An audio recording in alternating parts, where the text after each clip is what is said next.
You ask Tiger to solve. This deals with linear equations with one unknown.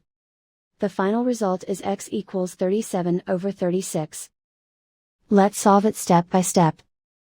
Group all constants on the right side of the equation. Subtract 325 from both sides. Group like terms. Simplify the arithmetic.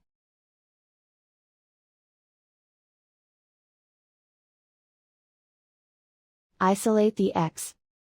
Divide both sides by -72. Cancel out the negatives.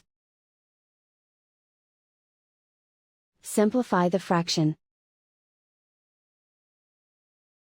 Cancel out the negatives. Find the greatest common factor of the numerator and denominator.